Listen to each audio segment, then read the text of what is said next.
თავი 32. დაინახა ხალხმა, რომ აგვიანებდა მოსე მთიდან ჩამოსვლას. თავი მოეყარეს აარონთან და უთხრეს მას.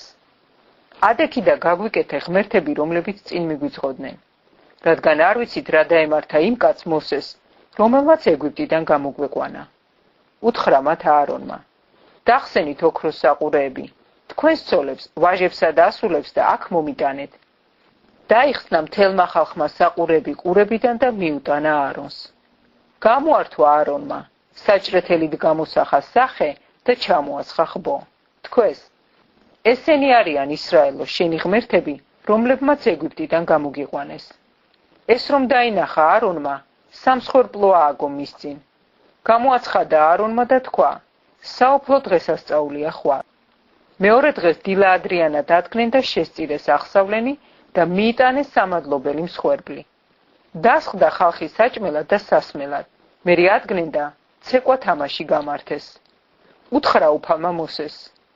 ძირს ჩადი, რადგან გაირყუნა შენი ხალხი, რომელიც ეგვიპტიდან გამოეყვანე. მალე გადაუხვიეს გზიდან, რომელიც დაუდგინე. ჩამოასხეს ხბო, თაყვანს ცემენ მას და მსხვერპლს წირავენ. ამბობენ, ესენი არიან ისრაელოს შენი ღმერთები, რომლებმაც ეგვიპტიდან გამოგიყვანეს. უთხრა უფალმა მოსეს. ხედავ ამ ხალხს, თვითრჯული ყოფილა ეს ხალხი. ახლა მიმიშვირათა აინთოს ჩემი რისხვა მათზე და გადავბუგო, შენ კი დიდ ხალხად გაგხადო. მედრება დაუწყო მოსემ უფალს თავის ღმერთს და უთხრა. რისთვის უნდა აინთო რისხვით უფალო? ამ ხალხის მიმართ, რომელიც ეგვიპტიდან გამოგიყვანია დიადი ძალითა და მაგარი მკლავით.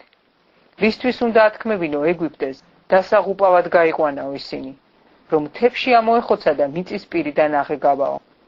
დაიცხრე რისხვა და თავი შეიკავე ამ ხალხის დაღუპვისაგან.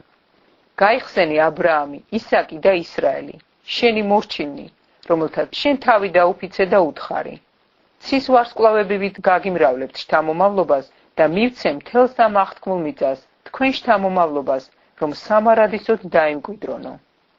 გადაიფიქრა უფალმა და აღარ დაატეხა უბედურება თავის ერს.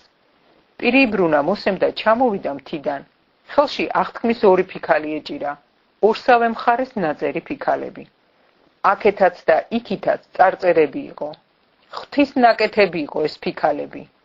წარწერაც ღვთისა იყო ფიქალებზე ამოკვეთილი. მოისმა იესოს ხალხის ხმაური და უთხრა მოსეს. საომარი ყიჟინაა ბანაკში. თქვა მოსემ. ეს არც გამარჯვების ყიჟინაა და არც დამარცხების ზარი, არამედ სიმღერის ხმები მესმის. როგორც კი მიუახლოვდა ბანაკს და დაინახა ხბოდა როკვა, რისხვით აღინთო მოსე და ხელიდან გააგდო ფიქალები და მიამსხვრია მთის ძირას. აიღო მათი გაკეთებული ხბო, ცეცხლში დაწვა, მტრად აქცია, წყალს მოაფქვია და ისრაელიანებს შეასვა. უთხრა მოსემ აარონს, რა დაგიშავა ამ ხალხმა ასეთ დიდ ცოდვაში რომ ჩააგდე. უთხრა აარონმა, რისხვით ნუ აინთება ჩემი ბატონი. შენც იცი რომ ბოროტებისკენ არის მიდრეკილი ეს ხალხი. მითხრეს, გაგვიკეთე ღმერთები, რომლებიც მიგვიძღოდნენ წინ, რადგან არ ვიცით რა დაემართა იმ მოსეს კაცს, რომელმაც ეგვიპტიდან გამოგვეყვანა. მე ვკითხე, ვისა გაქვთ ოქრო?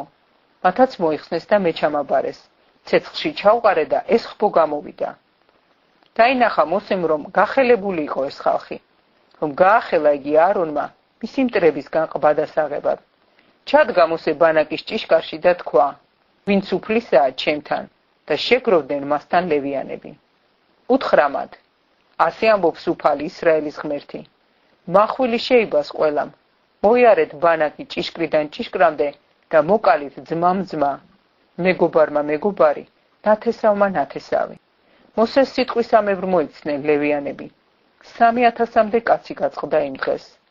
თქვა მოსემ, აივსეთ ხელი დღეს უფლისათვის, რადგან კაცი თავისი ძითა და ძმით არის, რათა კურთხევა გადმოვიდეს დღეს თქვენზე. მეორე დღეს უთხრა მოსემ ხალხს, დიდი ცოდვა გაქვთ ჩადენილი. ახლა ავალ უფალთან, ვინძლო ვაპატიებინო თქვენთვის ეს ცოდვა. დაბრუნდა მოსე უფალთან და უთხრა, დიდი ცოდვა ჩაიდინა ამ ხალხმა. ოქროს ღმერთები გაიგეთა. ახლა მიუტევე მას ეს ცოდვა, თუ არა და ამომშალე შენი დაწერილი წიგნიდან. უთხრა უფალმა მოსეს, ვინც მე შემცოდა, იმას ამოვშლი ჩემი წიგნიდან. ახლა წადი და წაიყვანე ხალხი, სადაც გითხარი. აჰა, ჩემი ანგელოზი წაგიძღვება წინ. განკითხვის დღეს მოუკითხავ მათ ცოდვებს. დასაჯა ხალხი უფალმა იმის გამო, რომ გააკეთეს ხბო, რომელიც აარონმა გააკეთა.